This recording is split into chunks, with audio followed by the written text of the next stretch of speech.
Hello, everyone. We are going to get started in just one moment here. Thank you for everyone who is listening on the phone. And we will get started.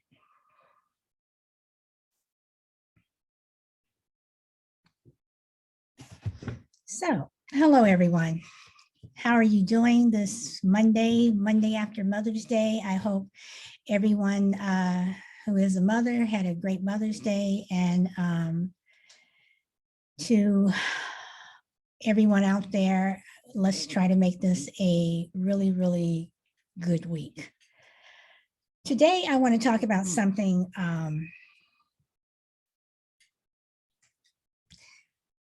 that is consistently happening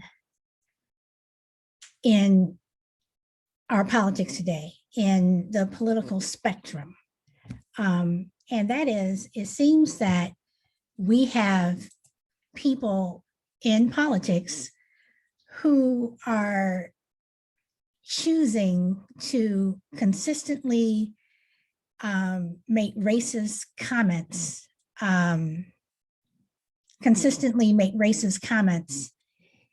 in public, while they're on the Senate floor, while they're on the House floor, be they at the US Senate, the US Capitol, whether they are in their own state buildings. For some reason, the GOP is usually a member of the GOP who want to make these comments. And these are comments that just don't stop with, I do believe his name was Richard Holtorf of Colorado, when this past week he made a comment telling one of his colleagues, calling her buckwheat. And I will play that video for you. And we'll also talk about, Steve King, who was notorious for,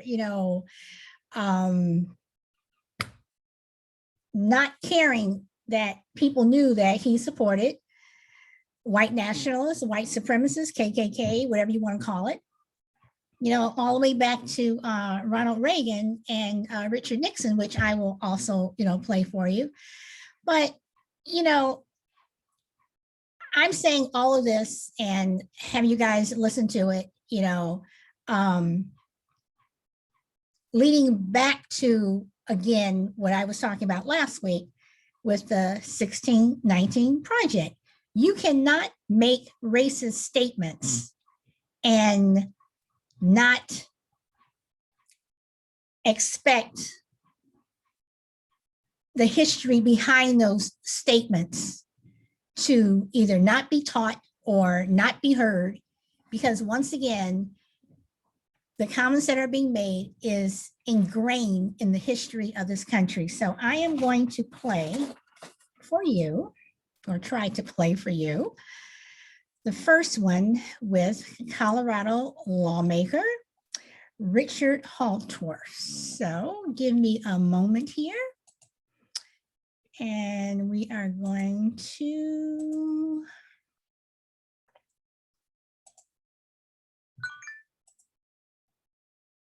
been reprimanded for using what many consider a racist word during a debate at the Capitol. I'm getting there. Don't worry, Buckwheat. I'm getting there.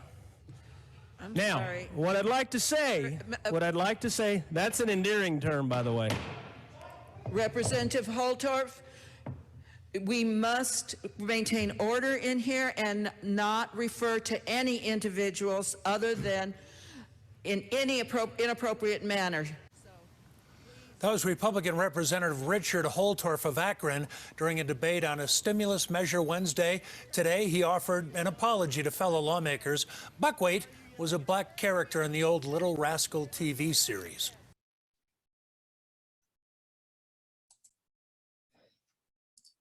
Okay.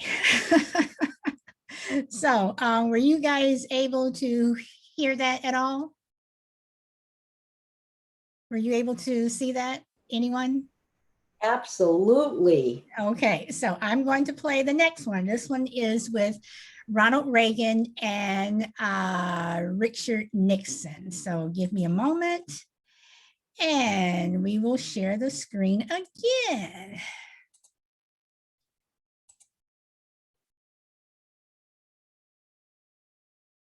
Imagery to describe African nations. New tapes have just been released by the National Archives that reveal similar language used by the late President Ronald Reagan. So let me take you back to 1971, and it was Reagan, who was, by the way, the governor of California at the time, was on the phone with then President Richard Nixon. And so during this conversation, Reagan referred to leaders of African nations as, quote, monkeys. And then President Nixon gets in his own dig. Here you go. And last night, I tell you, to watch that thing on television as I did, yeah, to see those monkeys from those African countries, damn them, they're still uncomfortable wearing shoes. Well, and then the tail wags the dog there, doesn't it? Yeah. The tail wags the dog. Tim Naftali is a CNN presidential historian and former director of the Nixon Archives. Okay, so we have that one. Okay, and there are so many out there. There are literally thousands of video like this out here. So you can't say they didn't say it. It's on tape. It's on tape. Okay, that was Nixon's voice. That was, Reagan's voice. This stuff, it, goes back so far. And Republicans constantly want to say, we are the party of Lincoln. You haven't been the party of Lincoln since Nixon's Southern strategy started in the 1960 election with John F. Kennedy. Now, Democrats, for history, Democrats were the ones that were for slavery. They were the ones who, did not want us to be free. And Lincoln was a Republican, and, he was anti-slavery. But before Republicans hop on the bandwagon and say we're the party of Lincoln, there were a lot of Republicans in the North and the South, and Democrats in the North and South who did not want slavery to end because it was economically feasible for it to continue. Okay, slavery was something that needed to go on. So when Nixon, fast forward to 1960, when Nixon started his Southern strategy, which was basically what the GOP is doing now, where doing everything they can to stop civil rights for the voting. They did not want Black people to vote because they knew that if Black people voted, they were going to vote for Democrats. They were going to vote for, people like John F. Kennedy. And John F. Kennedy was widely popular with African Americans, and no, we did not get a chance to vote in 1960 and stuff, but we were able, but John F. Kennedy, the Democrats were able to pull off a win, but this thing with not wanting us to vote, goes back years and years and years and years and years. And you go back to 1847, when there were free African Americans who were able to vote. And that is when, especially for Texas, if anyone saw what went on in Texas this past weekend, where state GOP Representative Briscoe Cain, who is a representative of the Elections Committee in Texas, wrote the laws to prevent basically people of color from voting in Texas now in 2021.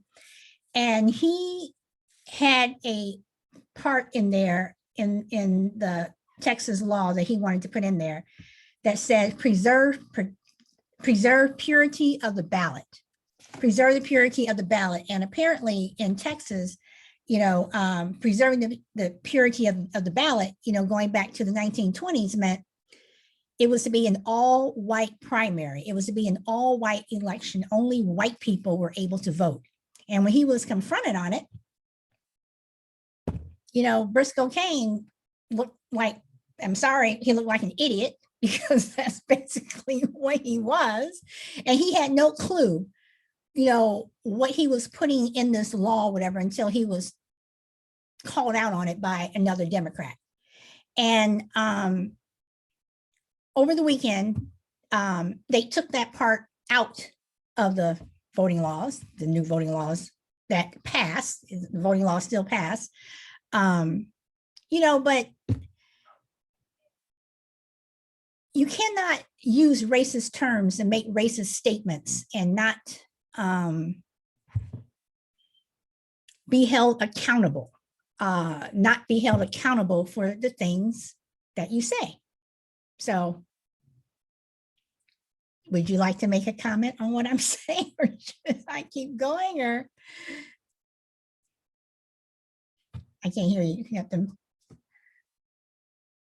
You can keep going. I'm enjoying myself. Oh, okay. Okay. Wait, your hold on. conversation. Hi, Lolita. Oh, she's still connecting.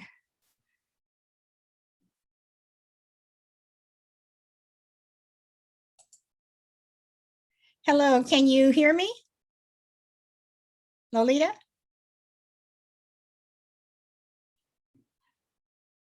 Okay, I'm assuming.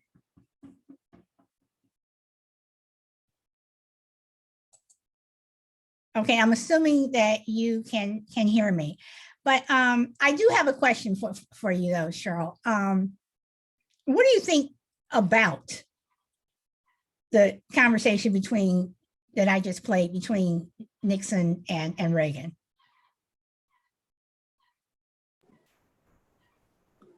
The conversation between. Yeah, there was the from the clip that I just played between Right. Nixon and Reagan. Oh God. Okay. Whoops. I've heard it before back in the day, because I'm old enough to know that happened then. And I remember exactly where I was when that conversation happened. And I was at work, and I worked for AT&T, and I was much younger than I am today. And I remember one of my coworkers saying to me, "You're what you call high yellow. And Okay, hold on. Was this co-worker black or white? She was white. Okay. She said, "You're what they call high yellow." And I know that term came from when my uncle was in maybe World War II, when he went down south, and he, you know, became friends with the Southern boys. And I remember my uncle using that phrase all the time when I was a kid, but I never used that phrase before. And I was never called that phrase, or I was never told that's what I was called, because I'm light skinned. Like in the summer, I would get, so dark, because, well, I would lay in the sun because most of my family is very, very dark. And in the summer we tan, we get very dark, but in the winter we get very, very light. So she said this, I remember it was in the winter time. She was standing in back of me filing, and I was on the computer, and she went on to say, "You're not a bad looking lady for an older person, but you're what they call high yellow." And I just didn't even turn around and talk to her. I didn't say a word. I just kept on doing my work. I just ignored her and kept on working. But I remember that. I remember that conversation. It was played a lot, a whole lot. Like I said, I told you my age, so you know that's very familiar with me. Well, you know, I just think that, you know, again, that was that was in the 70s. And I'm going to Yes, play. it was in the 70s. And one particular time, at that particular time, AT&T used to put out a pamphlet for all the employees. And just to prove they were around the world, they used a monkey in Africa, AT&T. Well, nevertheless, heads rolled. All employees got this particular, monthly leaflet we always got. And heads rolled when that went out. And we never received that magazine again because it was the same time as Richard Nixon's conversation with Reagan. And monkey was being used widely. I mean, for a big corporate company like AT&T to use that, send it off to all their employees. In fact, when I got hired because they needed minorities. And that was in the early 80s. The US government told AT&T they needed to hire minorities. And they certainly did. 98% of my office were Black people. Well, is interesting because we've talked about I told you that I used to work for your competitor. Yeah, I'm sorry, it was in the middle 70s, not what I just said, 80s. Okay. Right. Well, it's interesting because I used to work for MCI, and one thing that I noticed as I was there for 8.5 years, start off in customer service. I ended up in global, been through national accounts, strategic accounts. I mean, I was in finance. I made a point of making sure that I'd move around, whatever. But one thing that I noticed, at least in that particular company, the majority of the people who were college educated were Black. Exactly. They were Black. And I used to find that fascinating because I thought that was a racist company. And some of the things I remember when we used to go to these overnight meetings and what have you. And, it was them and us. And there weren't that many of us there. There weren't that many of us who were in like your national accounts or, global. I think I was probably one of 3 Black people who were in global accounts, but most of the Black people were relegated to customer service. And whether you were in residential customer service or whether you were in commercial customer service, I know that the majority of the people of color who were at that company were college educated, and a lot of the white people weren't. But they were the ones who were part of the good old boys network and what have you, and they were able to, move around, whatever. And every time I moved to another position, I pretty much had to fight for it, and I got it, but it was like the things that I had to go through to get it as opposed to, my white counterpart. I even had one manager who did not want to promote me, and he didn't promote me. He promoted someone else from another department, another white person from another department. And he told me, he came out and said, you are better at support, and but I want you to train this person that he was bringing in that was going to make more money than me, was going to have a higher level. He came out and he said it. He came out and he told me that. So, okay. Yeah. So she started like the following week or something. And I had sick days, and I took my sick days. And after that, when I was coming back to work, and he was mad. I mean, he called me at home, and he was like, I know what you're doing, you know, blah, blah, blah, blah, blah, you know, whatever. And, you know, just when you come back here, you are going to train her, whatever. I came from home straight to HR, said I wanted to get out of that department. I was not going to train that person. I'm applying for this position, which I am qualified for. And I literally left there, went to my desk, did not train that girl at all. This particular manager was, I mean, he was beyond pissed with me. And he threatened to fire me. I said, you can try, whatever. But the wheels had already been going, whatever. And I interviewed for this other department, and he tried to block it, whatever. And I got it, you know. And I told him, I said, don't ever think that you are going to get away, at least with me, that you're not going to hire me because you want me to do this, but I'm supposed to train somebody and you're going to tell me?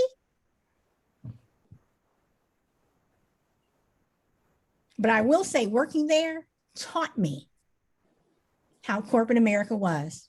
That was one of the best learning experiences I had ever had, you know, in terms of black and white. I mean, come on, growing up, I mean, you know, I don't know if I was talking to you about it earlier or someone else, but I went to a mostly white school.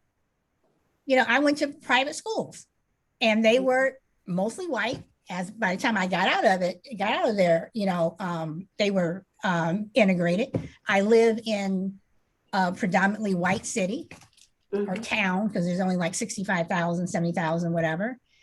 Mostly cops. You know, I was one of the first ones who came here, whatever. But the way the town has developed, whatever, is mostly cops, whatever.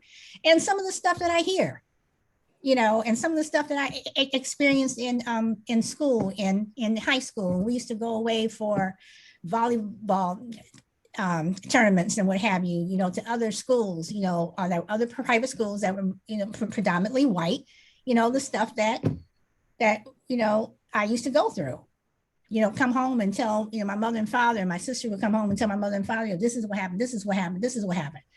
I mean, one year, when my sister was a junior, I think. Yeah, because when I was a freshman, my sister was a senior. So I think my sister was a junior.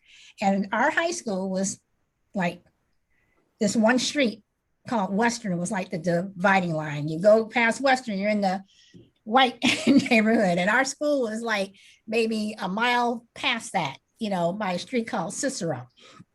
And the school had to be locked down for 24 hours. The students could not leave. The Black students could not leave because there were like Klan people are surrounding the school saying that if any Black people left the school, they were going to kill them. Now, this was what, 1979? You know, but still, it's like, really? This is what's happening? You know, and that's something, you know, and I hadn't even thought about that until, you know, just now, you know, but, you know, so I go back to when these politicians make these statements and they use these racist dog whistles, because that's what they are. They are dog whistles. And they're getting their base and everything riled up, you know. Yet they want to say that Democrats are divisive and what have you. But, you know, Democrats aren't the ones going around talking all this crap. You know, and I will admit, you know, there are Black people, you know, and Hispanics and people of color who do make racist comments, of course. You know, but to the extent of wanting to go out and just physically hurt people and harm people. You know, it just doesn't make sense. It amazes me that you know, can compare someone like the former guy, because I refuse to say his name, you know, like the former guy, and someone like Biden, and you're going to sit up here and just say, you know, think that the former guy is a good guy, that he was for this country, that he was trying to make America great again. You know, meanwhile, while he's making racist remarks. So, which again, I turn into, you're making these racist remarks, and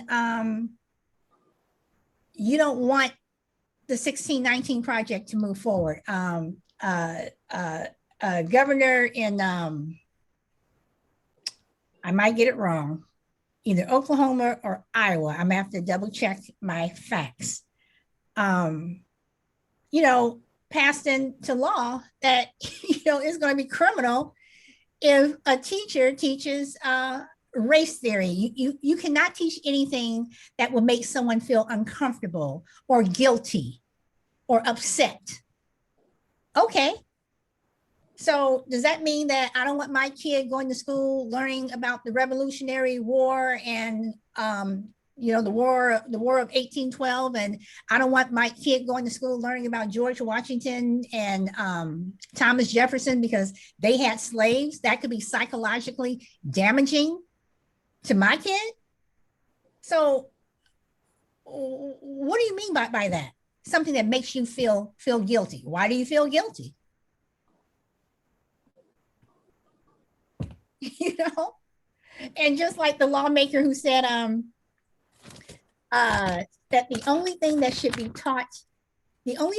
be taught in school about slavery are the good parts of slavery.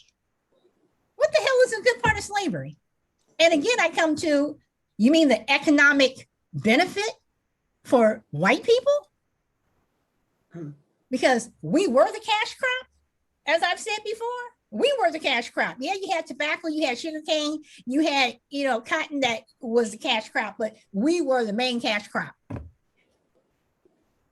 You know, so it's like, so what's the good part? So you tell me, it may be a good for you, but you tell me what was good for us. What was good for us? We couldn't just get up and leave. I mean, we were getting raped. We were getting lynched. We were getting beat. Our kids were being torn apart for us. Our families were separated. You know, when Preacher Jones came to, you know, on Sunday to preach to us, he was lying, because the stuff that was in the Bible, he made it up. Oh, God wants you to be slaves. Yeah, okay. So just, tell me, what is the good part? The bottom line is, and I've said it before,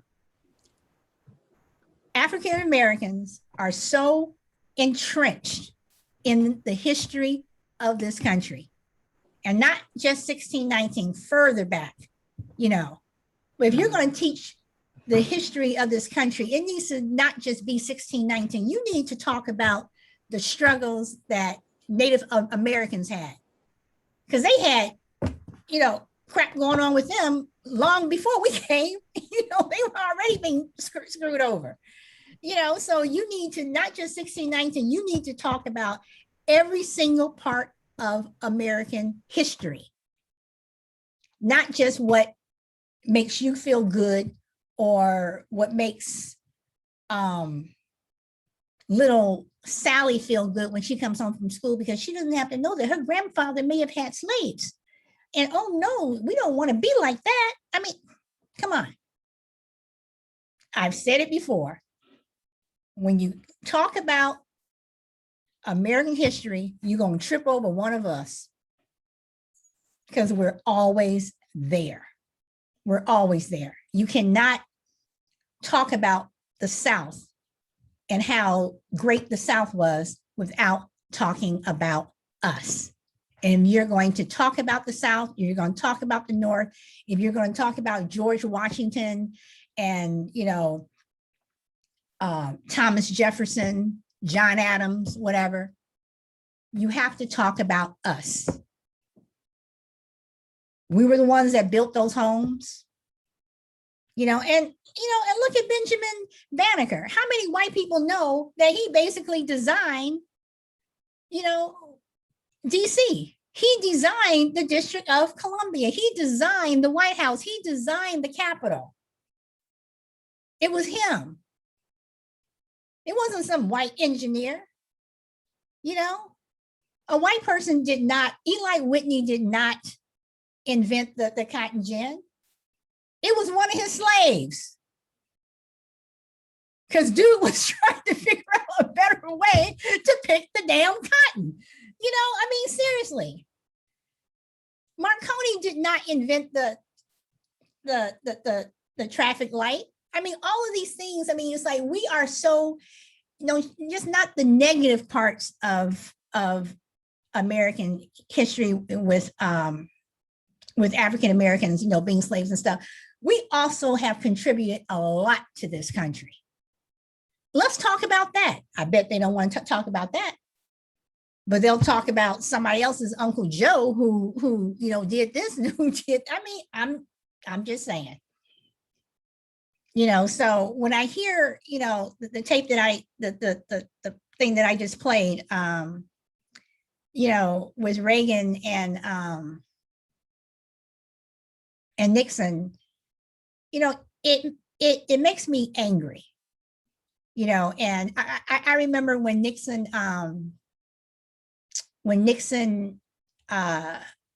resigned, and I want to say it was 1972.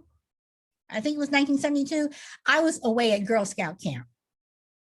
And I remember they bringing a TV into whatever, I was away at Girl Scout camp in Camp Juniper Knoll in Wisconsin. And they brought out this TV and, we sat there and we listened to him, say that he was resigning, whatever. So I think I must have been about 1972. So I was 10. So I am dating myself, whatever. So anybody that's listening, whatever. But, some African Americans may say that we've come a long way, that things have gotten better. I think we've actually gone backwards. Because it just doesn't make any sense to me that, it just doesn't make any sense to me that in the year 2021, we are at the place that we are now. It's like everything that Martin Luther King did and Malcolm X and W.B. Du Bois, Harriet Tubman, Nat Turner, all the things that people did before us was for nothing. And then you look at sports,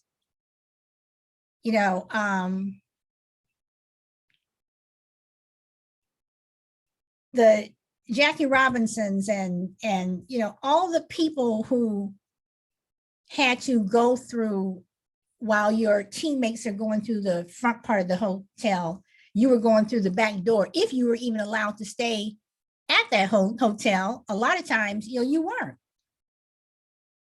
So I look at these athletes now and I'm like, with all of the money that you're making, with all the millions of dollars that you are making, and this is one reason why I have a problem with LeBron James. I am not a LeBron James fan. I have a problem that the first time that you voted was in 2020. I have a huge problem with that. And they say that about 20% of athletes were registered to vote in 2016. Now you have 90% in 2020. That is horrible. That is absolutely disgusting and horrible to me, especially for Black athletes, for people like John Lewis, who got his head bashed in countless times. So people like you can play basketball, football, you know, whatever, making the millions of dollars that you are making, that's an insult. That's a complete insult to me. How dare you? Yes, you may, you know, go somewhere and you built a school, you know, and you're giving back, you know, yeah, okay, cool. That's fine. But vote. Don't get on the bandwagon, you know, every 4 years you're going to get, you know, now they're not going to say anything. Now, what are you going to do? You're going to get back on the bandwagon in 24 and then in 28, you know, whatever. I mean, you know, voting to me is just a way to keep the Ronald Reagans out, you know, to keep the former guys out, to keep the Richard Halltorfs out, you know, to try to oust the Ted Cruz's, you know, whatever. And I said before, keep an eye on Tucker Carlson. He's going to try to run for office. You know, and he's going to be someone who's going to be bloviating and cribbing his entire way, you know, to the top. You know, it's like this is why you have to vote. You know, I have voted literally, the very first person I voted for was in 1980 was Jimmy Carter. Bless you, was Jimmy Carter. And I have never missed an election, ever. I voted for the local leaders. I voted for in national elections. I voted for if there was you know, when I was living back on the East Coast, you know, in an alderman, whatever, if it was something, I always voted. I always voted, you know, and again, that's me. Everybody not want to go out and vote, but you know, if the garbage man, if it's an election for the garbage man between this person, that person, I'm going to go vote. You know, this past, I think in March, we had an election in my town for one thing. It wasn't for a person. It was, you know, it was to pass whether or not we were going to raise taxes or not, whatever. And I voted, you know, and only about 7,000 people voted. Now, out of a town of 65,000, they only had 7,000 people vote. I thought that was pretty pathetic, but I made sure my son voted. You know, I'm like, you are going to vote. You're going to vote in every single election because it is your duty to vote. And not only that, I look at it in terms of, again, the John Lewis's and everyone else, every Black person who died, who had to count jelly beans. You know, I'm voting for the Emmett Tills and all of those people. So I say to these athletes, how dare you not vote? How dare you? And if they happen to see this recording and they want to come on and tell me I'm wrong, okay, I will listen to you. But for right now, I'm saying, how dare you not vote? So, you know, we cannot allow people to become elected officials who are supposed to be working for the people, but who are talking about the people. You know,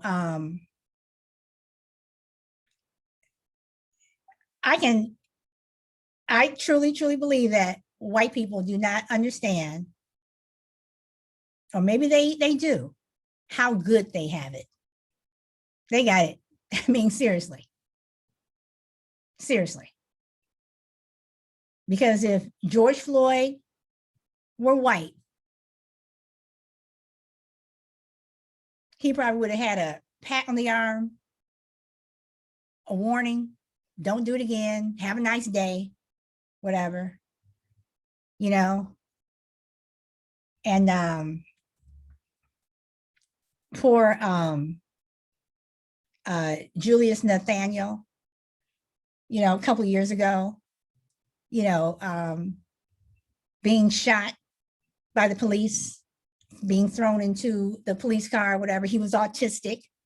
and didn't understand what they were asking him and did not respond fast enough. And he ended up dying. His family's still fighting for him. I mean, it just, you know, it just, I'm sorry. It just, it makes me angry. It makes me sad and it makes me angry. Because I have a son that's going to be 21 next month. You know, and he got his driver's license at the age of 16 and a half. He hasn't driven for 2 years. He will not drive. He won't. He will not drive. He is scared to drive. And on one hand, I'm happy that he doesn't want to, because I don't want to be one of those parents that have to, you're on pins and needles and you breathe that sigh of relief when you know your child walks to the house or they call you and they say, hey mom, I'm home, you know, whatever. You know, but at the same time, I don't want him to be a prisoner. You know, when he goes out, you know, it's like my husband and I, we're the ones that's driving him somewhere.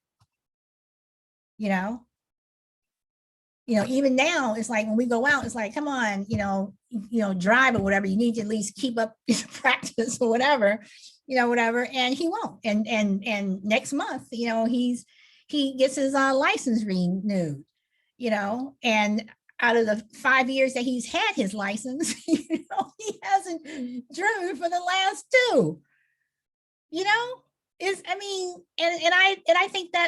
I think that's sad. But what do you do? I tell every Black person that I know, if you're driving and you get stopped, record.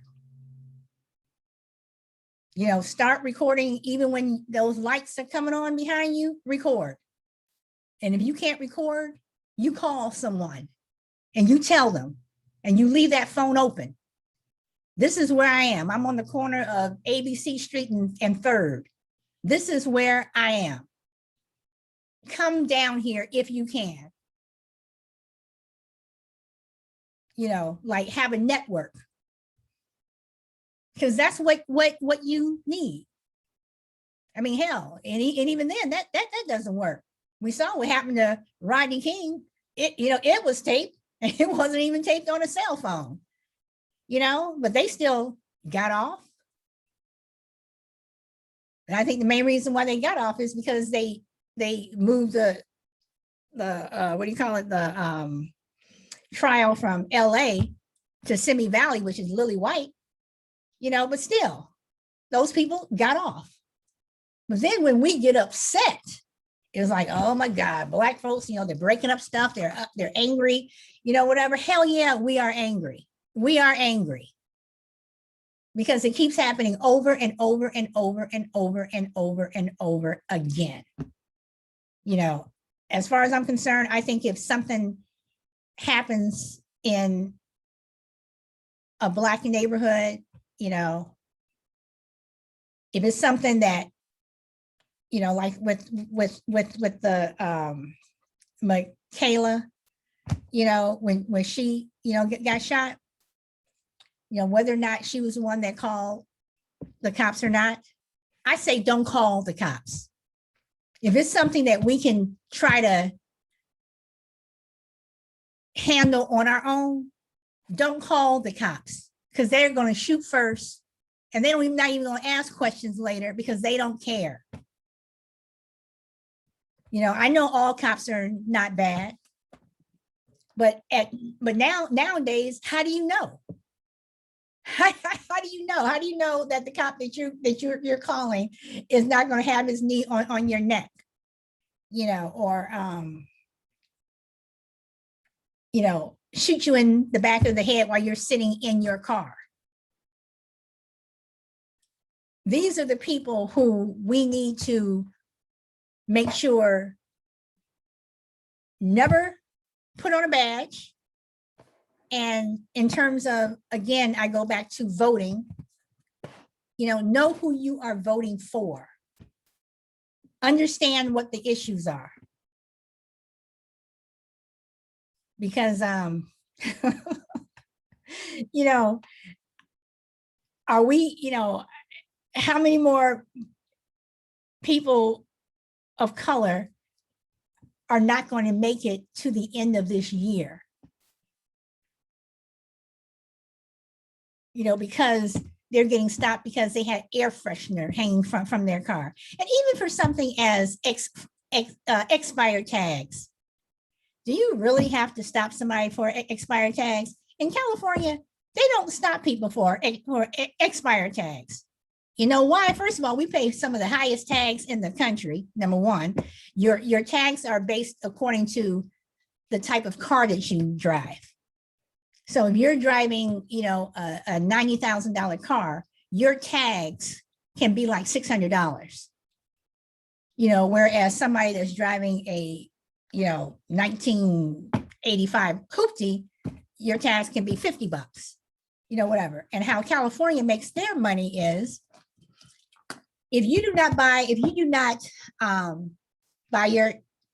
renew your tax on time, the very next day, your tax can go up by $50. Okay.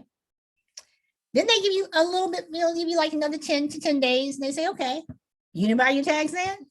Now we're going to increase it by maybe about $150. So that tag like my tags usually average around about 150 per year. Okay. So now you take that 150, you add it to 50, that's 200. You add another 150, I'm at 350. Then they give you one last chance. Okay. You didn't want to renew your tax then? We're going to tack on a percentage plus another fee.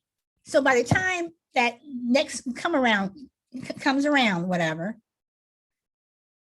then I'm owing on $150 tag, I'm owing like $600. That's how California makes their money. They don't stop you for expired tags. Now, when they will stop you is if it's past 6 months.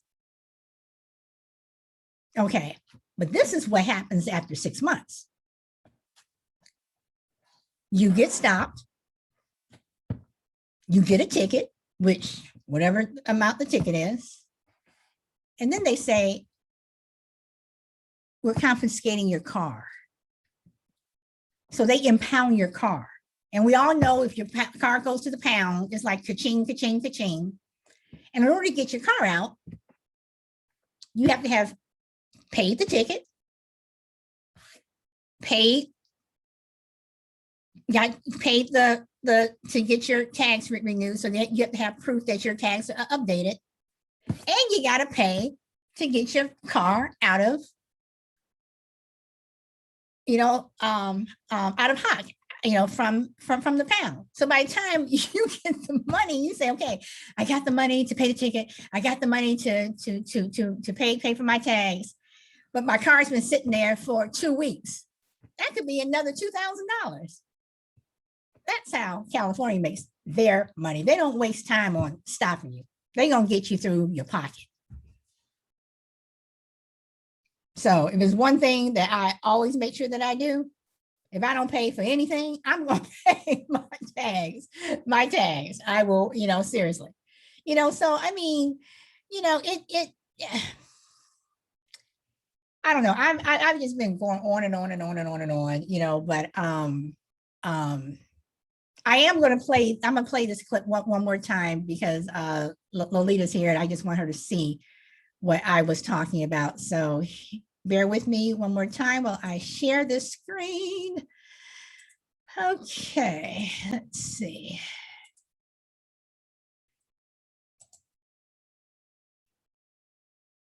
That reveal similar language used by the late President Ronald Reagan. So let me take you back to 1971, and it was Reagan, who was, by the way, the governor of California at the time, was on the phone with then President Richard Nixon. And so during this conversation, Reagan referred to leaders of African nations as, quote, monkeys. And then President Nixon gets in his own dig. Here you go. And last night, I tell you, to watch that thing on television as I did, Yeah. to see those those monkeys from those African countries. Damn them, they're still uncomfortable wearing shoes. Well, and then the tail wags the dog there, doesn't it? Yeah. The tail wags the dog. Tim Naftali is a CNN president. Okay, and then I'm going to play this last one.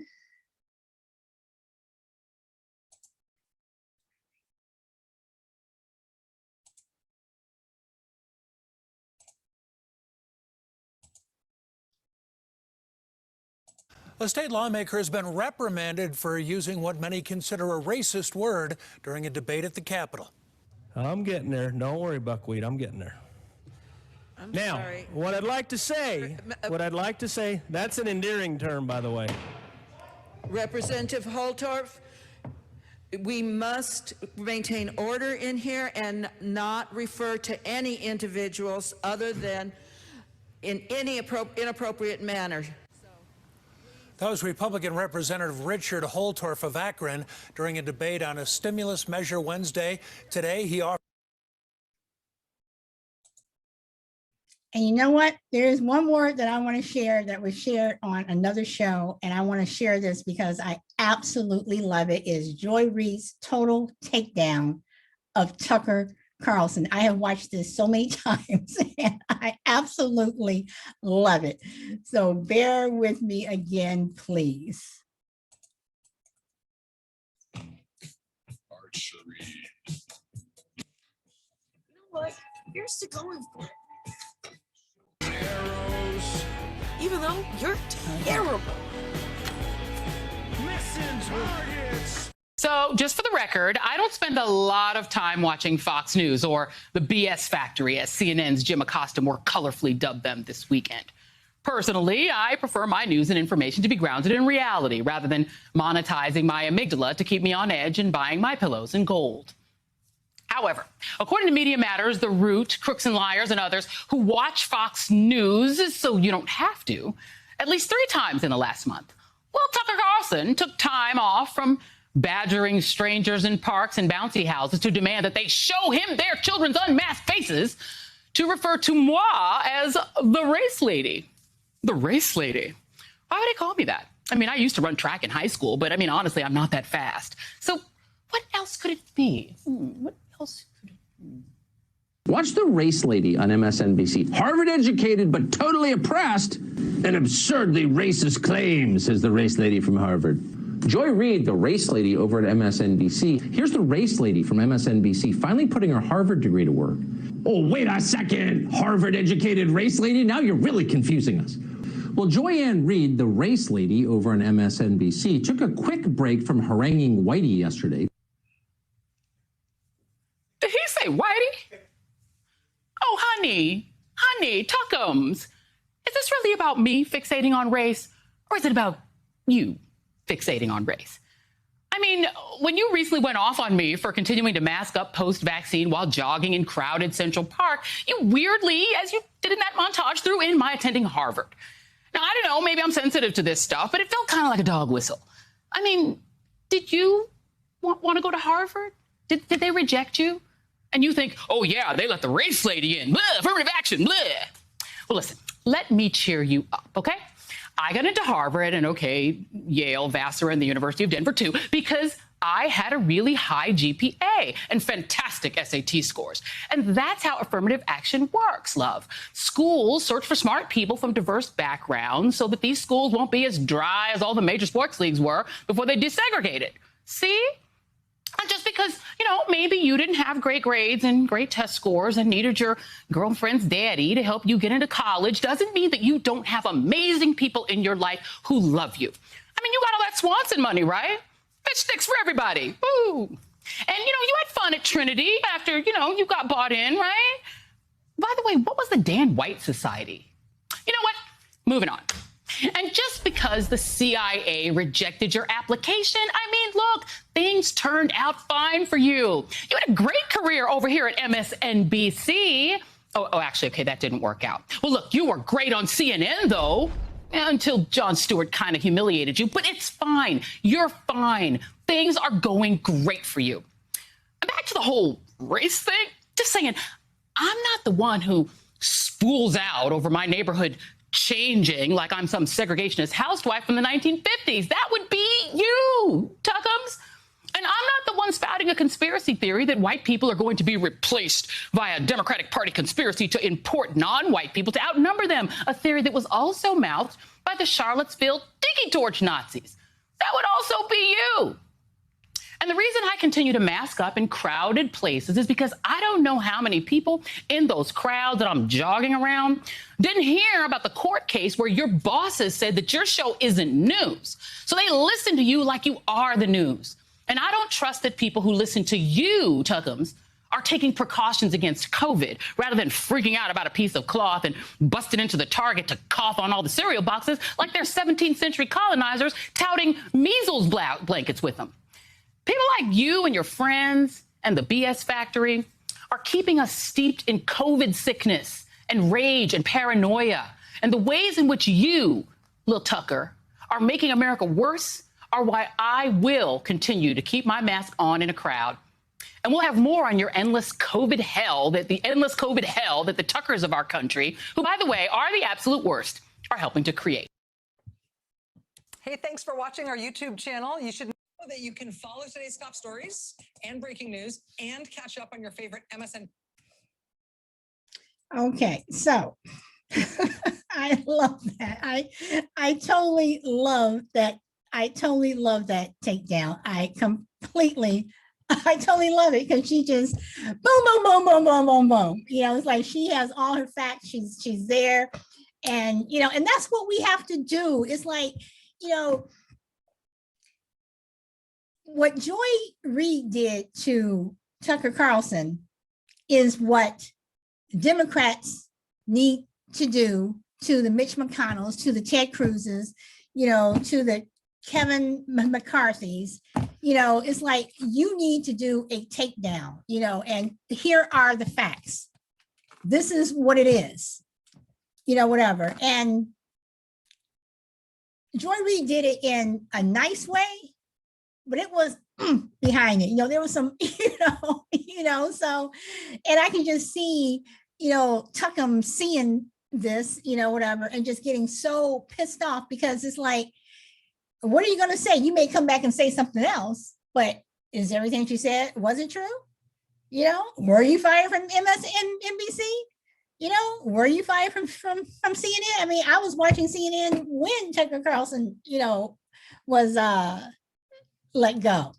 So, you know, this is just another reason why, you know, we cannot allow people to spout this racist bullcrap, you know, and why voting matters and why voting down ballot is just so incredibly important. Yes, as I said, the president is important, and you know, our U.S. senators and what have you, those are important, but it's which we're finding out, it's those state elections, you know, the election for sheriff, you know, even,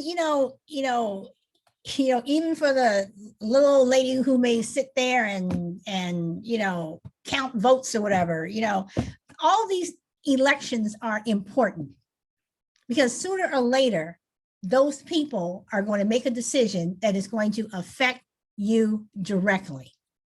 And it could affect you in a good way. It could affect you in a bad way. But what we are seeing is that what Republicans are doing is not only disenfranchising, you know, one group of, you know, citizens, but it's also destroying democracy. It's chipping away at what our forefathers wanted, you know, whatever. But I don't know. So I am about up. We are headed on, my 1 hour is up. So thank you for coming, for listening, whatever. And I always say, speak your truth. Thank you. Well, thank you for listening and thank you for adding into the conversation. I don't want to be the one who's constantly, talking, whatever, but oh, thank you. Thank you, thank you, thank you. Thank you, Lolita. But I always have something to say, always, always. So until tomorrow, again, thank you very, very much. Thank you. All right.